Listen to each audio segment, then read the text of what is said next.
Hi class, I'm Mickey Lorkowski. This is going to be your first lecture video for critical thinking.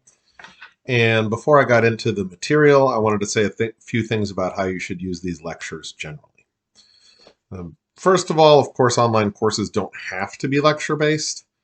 I just chose it that way because a lot of students take more out of it. But as a result, you need to keep in your mind that this is a lecture-based course, which is to say, when you're watching these videos, you should be doing the kind of things you would do to maximize your benefit from a lecture. So if you're usually a note taker, then you should be taking notes. If you're a processor, then you maybe should pause these things and process and rewatch, etc. Reminder, I watch them or I post them on YouTube because YouTube has a great closed captioning system. But also, if you ever have questions about the lectures, remember you're encouraged to ask questions in the relevant exercises. So if you had questions about this lecture, you can start a new thread in the week 1 exercises besides your post to fulfill that grade. You could post the question, I'll answer within a day. And when you're posting those questions, if you want to say reference a timestamp, well, I had a question about what you said around 10 minutes and 20 seconds in the video, that would be helpful for everyone. But just generally, these are a significant vehicle for your content. Now, just like a normal in-class lecture, these lectures assume you've done the reading basically at a college level. That is, they assume you've read them for understanding, not just let your eyes pass over them.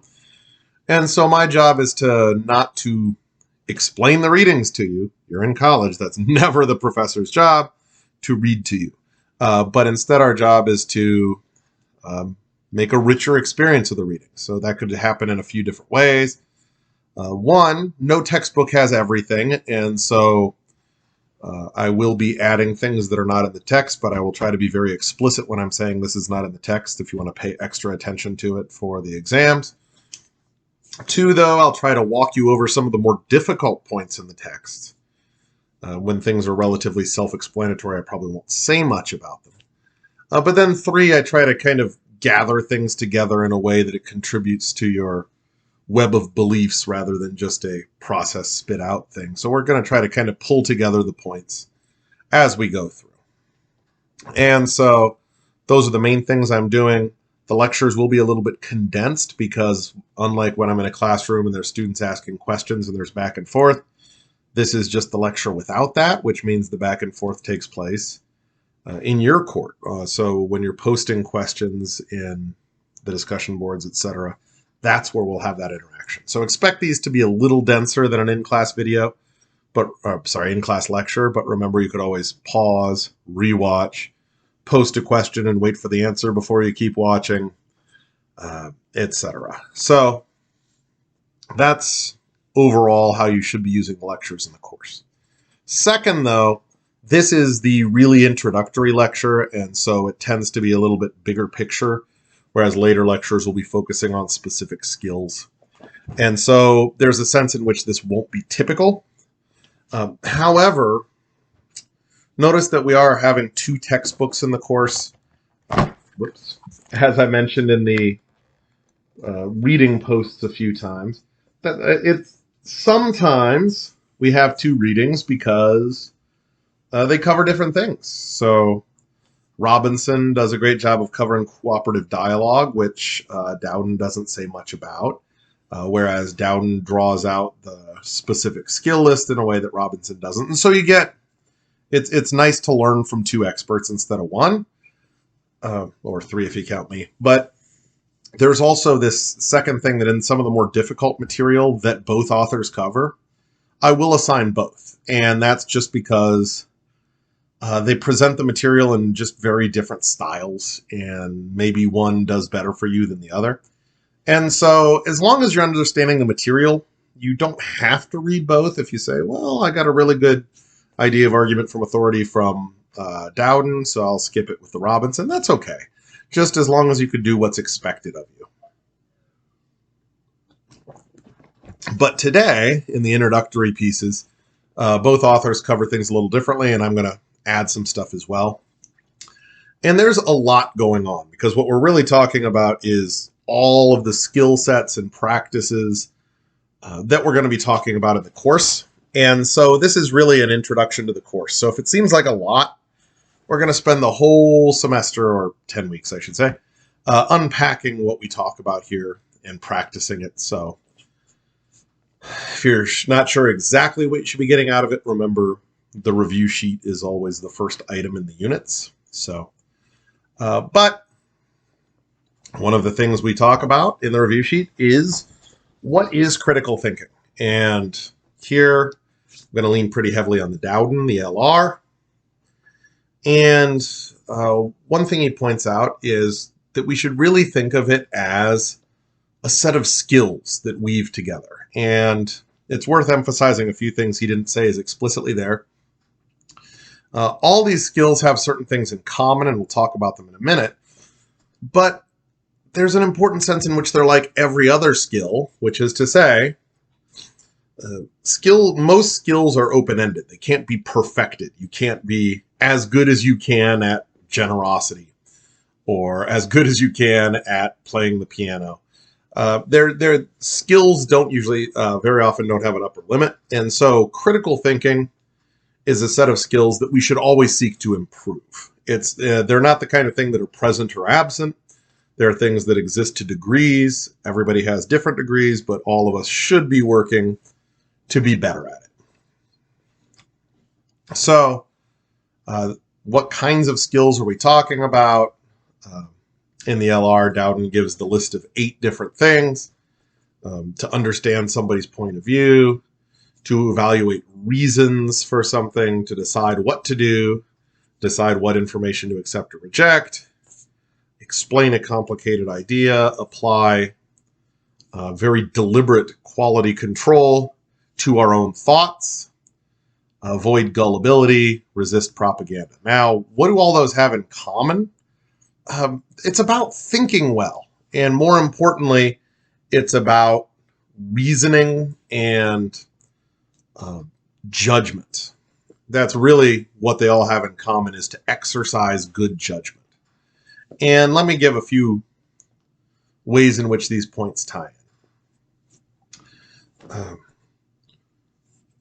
First and foremost, judgment is talking about kind of what we believe to be true or the case or how we should use it. And because of that, first of all, achieve an incredibly important goal and an advantage if you could do it, you should seek to believe only what's true. That's part of what it means to avoid gullibility and accepting and rejecting information and things like that. So we should seek to avoid believing falsities. Now, it sounds so simple, but it is the heart of critical thinking. Well, believe true things.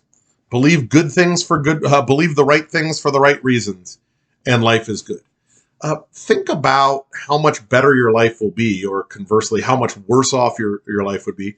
Better if you believe only true things, worse if you only believe false things. So think about, there's true and false things about the consequences of your actions. That if you believe correctly what will happen if you skip an exam, you are able to maximize your happiness in a way that you won't if you have false beliefs about what will happen if you miss an exam. To take a real life example, but to go very, very big picture, imagine if you had false beliefs about gravity and jumped out of a tree. False beliefs are generally harmful because, and this goes back to that third point about deciding what to do, we act based on our beliefs. Every action you do essentially involves your belief sets. What you believe the results of those actions will be, your beliefs that lead to why you did that action in the first place, or how you think to best accomplish that action. Just sit and think about any one act you're thinking of doing or not doing. Say, whether to skip an exam or not. If you decide to skip the exam, that's going to be motivated by beliefs you have. And if you decide not to, it'll be motivated by beliefs you have. And as a result, it's really important to have correct beliefs because that allows you to achieve the actions you want to achieve. And we see that in that extended example Dowden gives about the water. Well, there's real world consequences to having false beliefs in terms of whether you get wildly ill. And this isn't just, a puff piece critical thinking example. There was an article you might know this, there was an article some years ago in The Lancet where a doctor claimed to have shown that certain types of vaccines correlate with autism. This article was debunked. Lancet actually retracted the article, which is to say they found out this doctor made up a bunch of their data and then also misread more of it. And yet, people still have this false belief that vaccines cause autism, and that kills children. Let me say that again. False beliefs kill children. And that's as heavy a consequence as you can get. And so, because we act based on our beliefs, it is really incumbent upon us to have correct beliefs. And one of the principles of critical thinking that is hinted at here is this proportionality. Robinson gets into it a little more. But to be perfectly rational, of course, of which nobody is, but to be perfectly rational means that to apportion beliefs to evidence. If evidence 98% supports this as being 98% likely to be true, you should be 98% certain that it's true. And so on and so forth up and down the line, from 0% to 100%. Very few beliefs are 100%. So strictly from a belief perspective, we should be exactly as certain of our beliefs as the evidence supports, which means every time, another part of being perfectly rational would be every time we accumulate new evidence, every time I see this pen fall, I should change my belief set. In this case, be slightly more certain of my beliefs in the laws of gravity. And problems happen when a mismatch occurs. When consequences are very high, we need higher certainty to act on them. So here's a silly example. Consider the following two cases.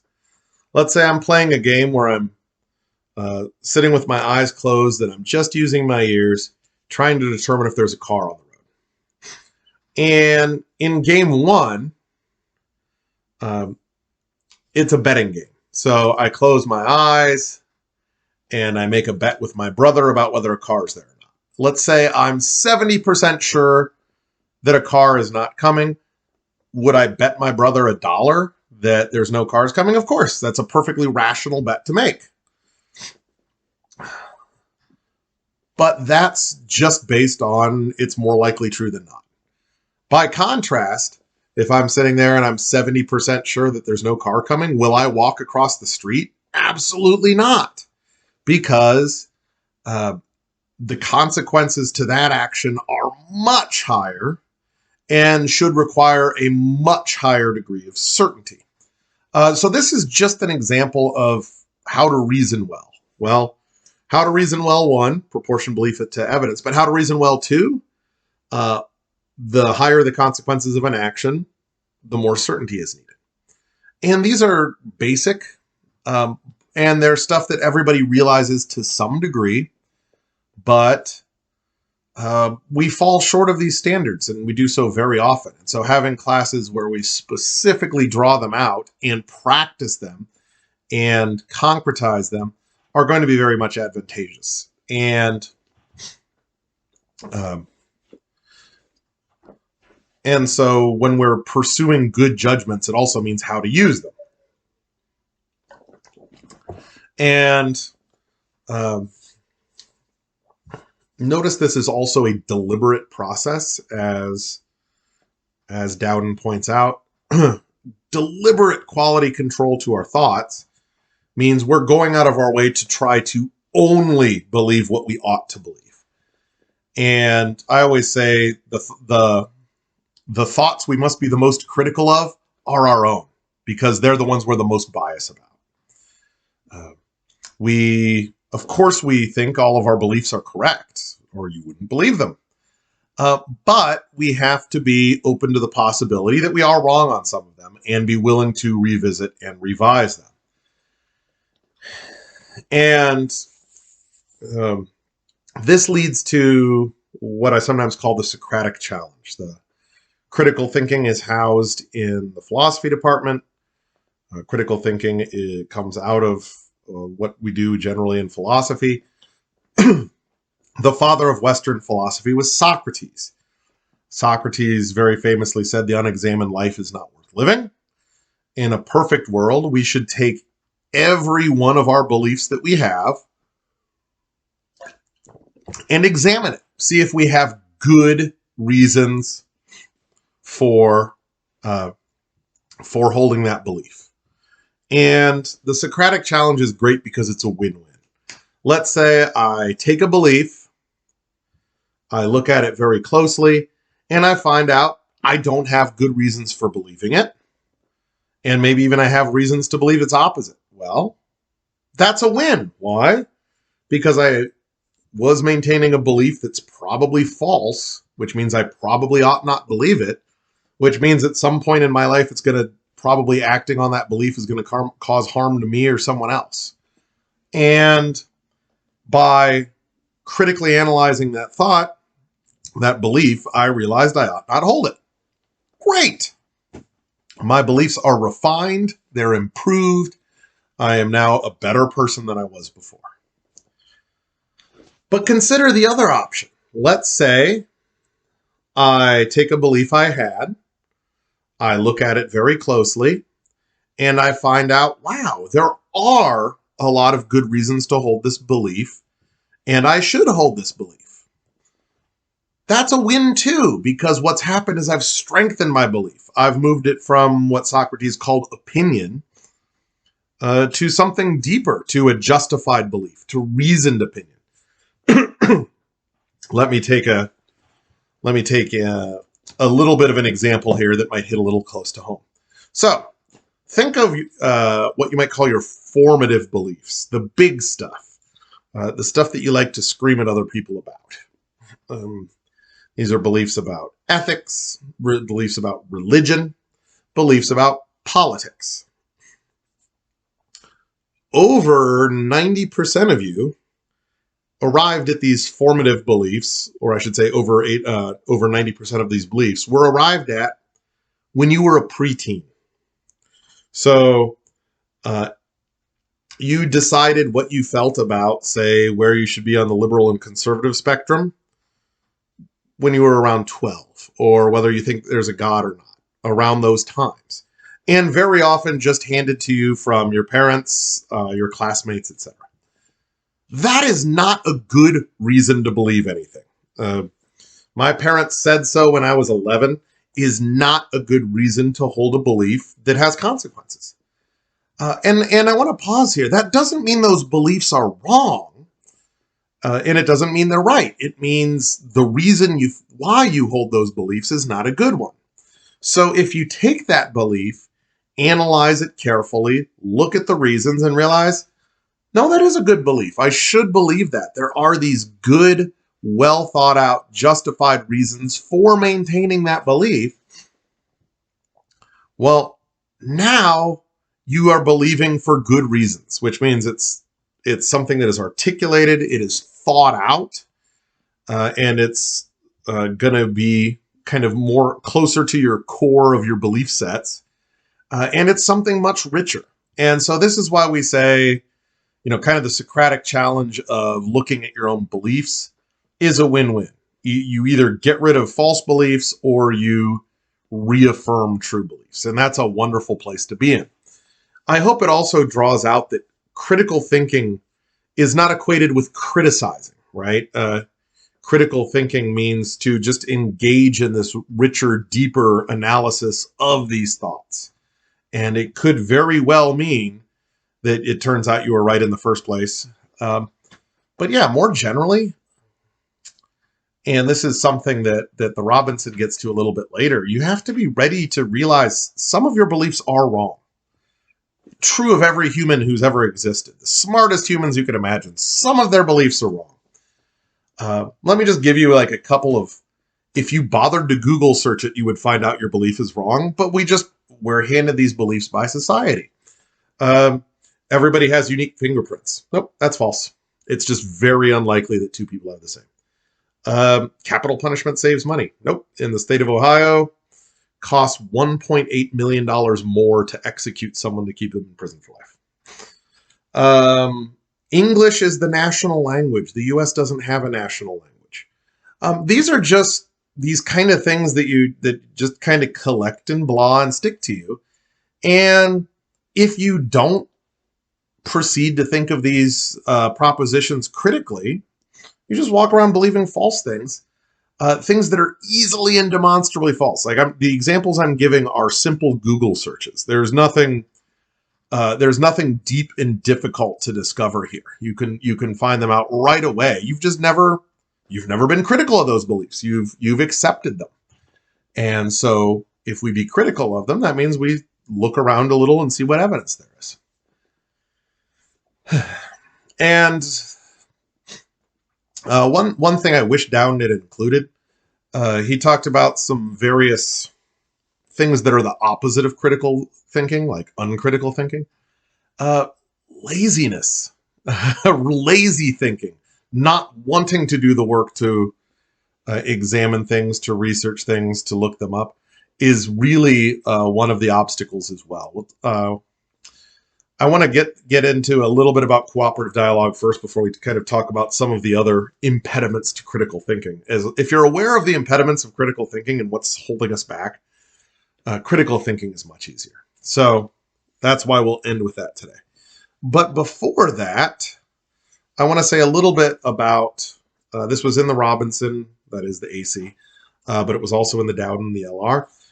This is the connection of justification and argument. And this is such an important connection and really determines why we spend 2 units, half the course, on argument. So what's the connection between critical thinking and argument? So argument in the philosophical sense, watch the intro to argument videos in week 2, but the general idea,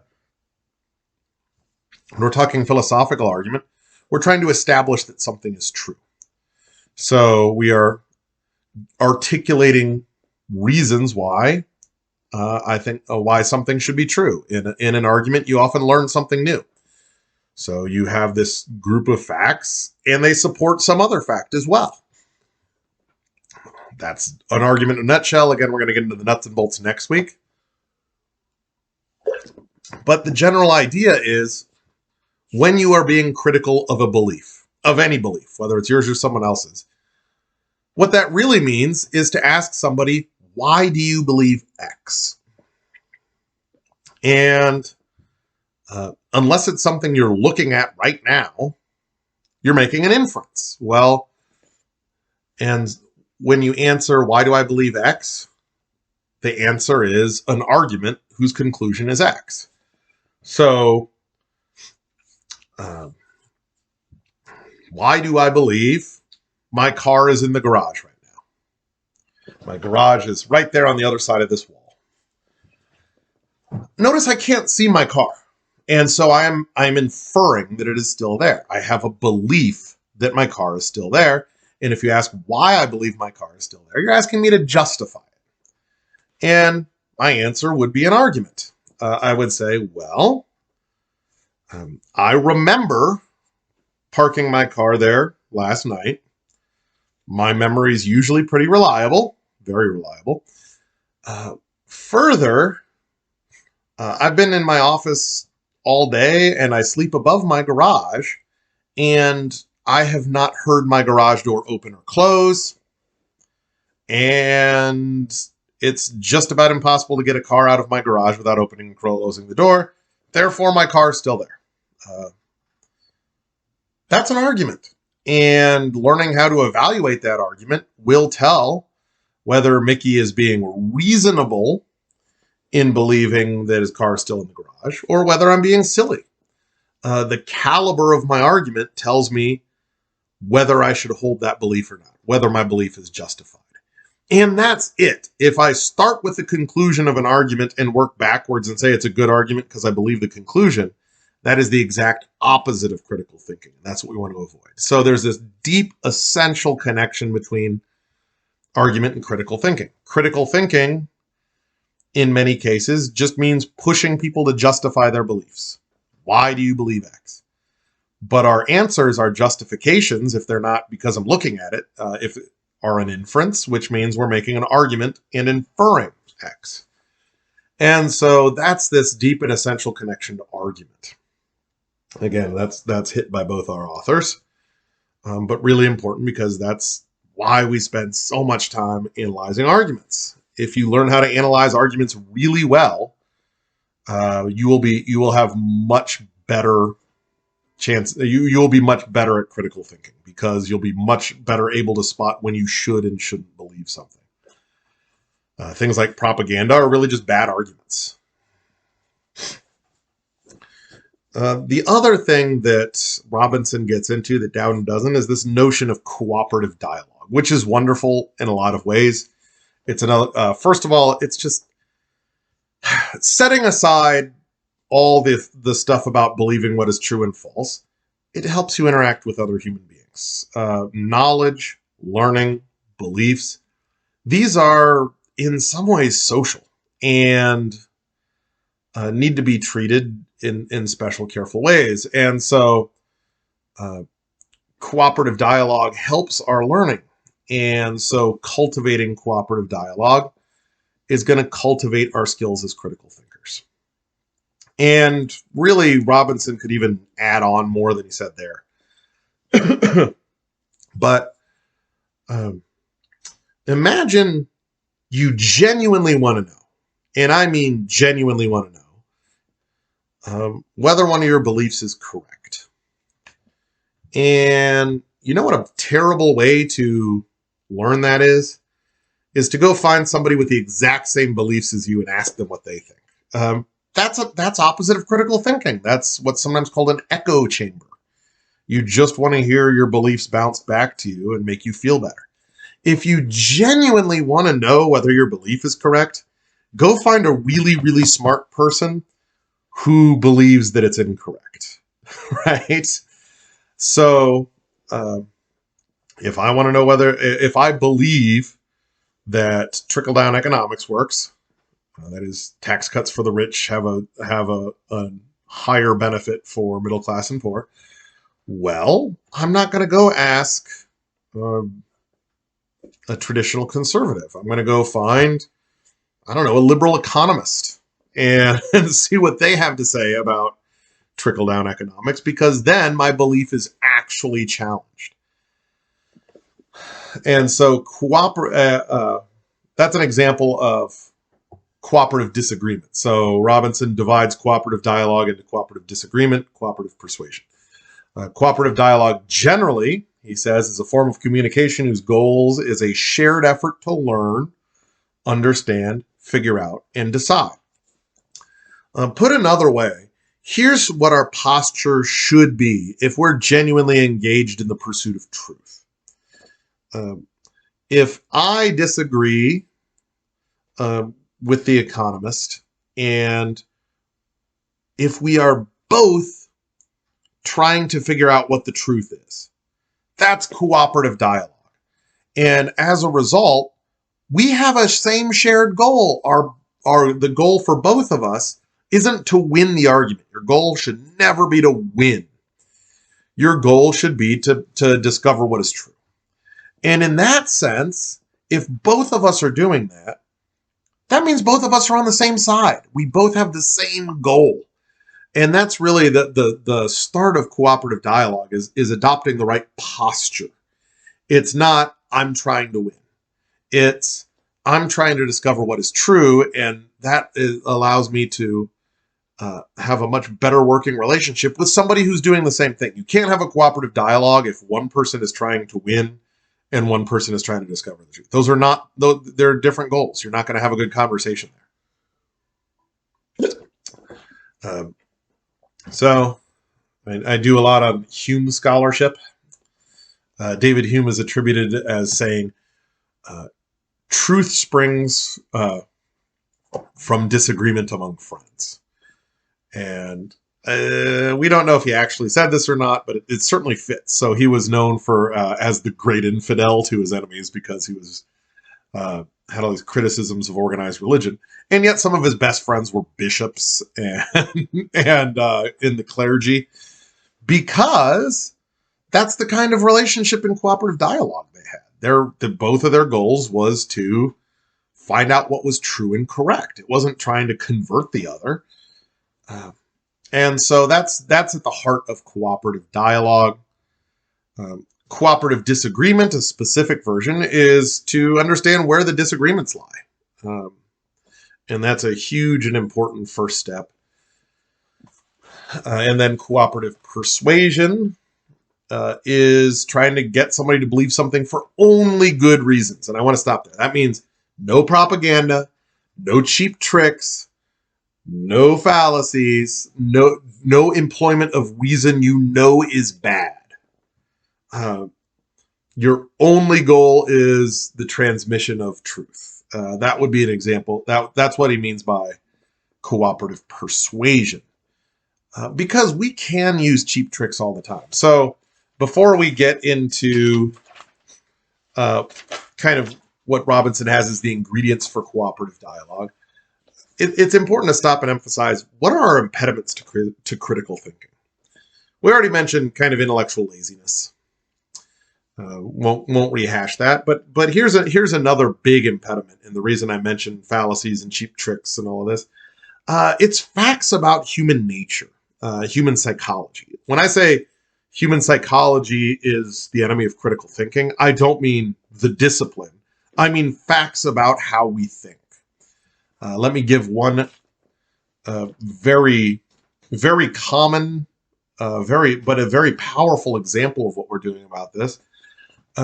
We are much, if we read any piece of evidence, we are much, much, much more likely to accept that evidence if it agrees with our beliefs. And we are much more likely to raise our level of credulity and reject that evidence if it disagrees with our belief. This is called confirmation bias. This is just how humans operate. And it's probably the number one impediment to critical thinking. I had a colleague one day talking about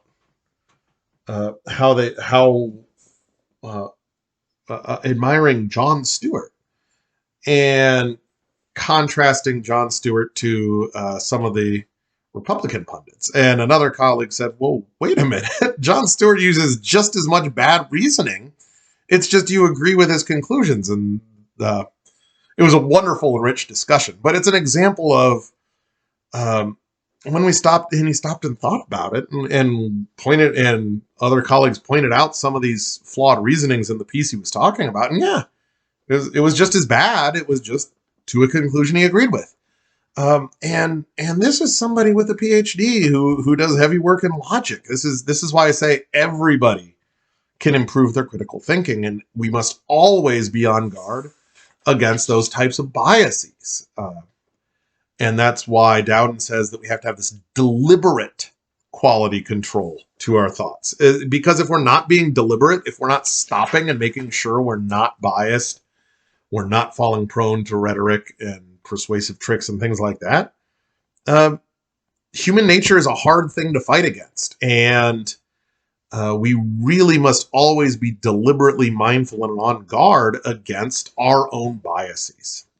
So to take another example, think of how much more likely you are to be forgiving of yourself than others. So thinking of yourself as an exception rather than rules. Something very common here. The data has been out there for years. We know that texting and driving causes more accidents and fatalities than drunk driving. We also know that even if it's not causing accidents, it adds to their commute time. I lived in Indianapolis for a while, which doesn't really have that bad of traffic.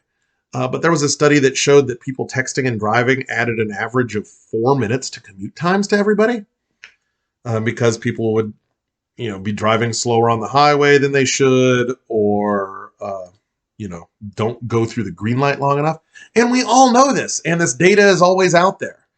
And so if you say something like, well, raise your hand if you think drunk driving is wrong, everybody's hand goes up. Raise your hand if you think texting and driving, which causes more accidents and fatalities than drunk driving, is up. Everybody's hand goes up. But then what happens? The person who raises their hand still goes and does it, because they'll say, well, that's other people. I'm the exception to the rule. I'm safe when I'm texting. You know who else has thought that? Everyone who's ever gotten into an accident because they were texting. We all think, we are all prone to, it is human nature to think that we're doing okay, even if we're critical of it in others. And we have to have, as a result, this deliberate attempt to make very sure we are refining our beliefs, because otherwise we'll forgive ourselves when we shouldn't. We'll forgive our loved ones when we shouldn't. Family is much more likely to believe that somebody who committed a crime is innocent, even when the evidence is overwhelming. And that's just not reasonable. And it's because we have these deep emotional connections and biases. And so the lazy thinking, biased thinking, and falling prey to facts of human psychology. And then there's also deliberate deception. One of the reasons we read the Dowden is because not all critical thinking texts talk as much about deliberate deception. Where stuff in the news comes out all the time. I just saw some this week that some news personalities were pushing conspiracy theories about the 2020 election that they knew to be false. Why? Because they're motivated by things other than the pursuit of truth. And when you know how humans think generally, it's very easy to take advantage of that. And so how do we avoid those kind of inappropriate interactions in cooperative dialogue? Respect for other humans also means not lying to them, not trying to trick them, not trying to use, hey, look over here type tricks in their reasoning. The second one we already hinted at is fallibility. This is sometimes called the principle of epistemic humility. Always be open to the fact that you might be wrong, that there might be some evidence that shows you're incorrect.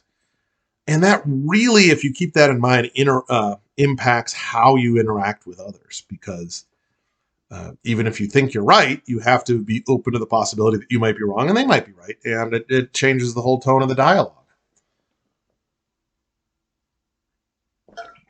Part of respecting persons, Robinson points out, is to separate the person from the idea.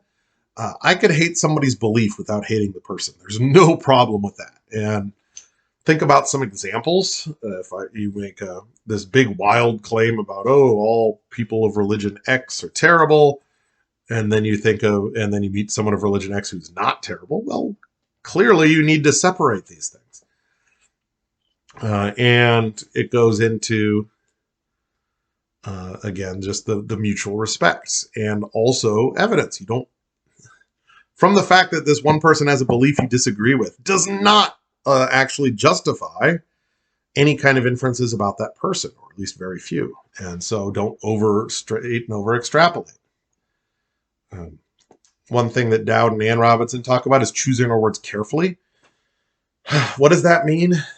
It's actually a really hard habit, and it's a good thing to practice, is we love to overstate.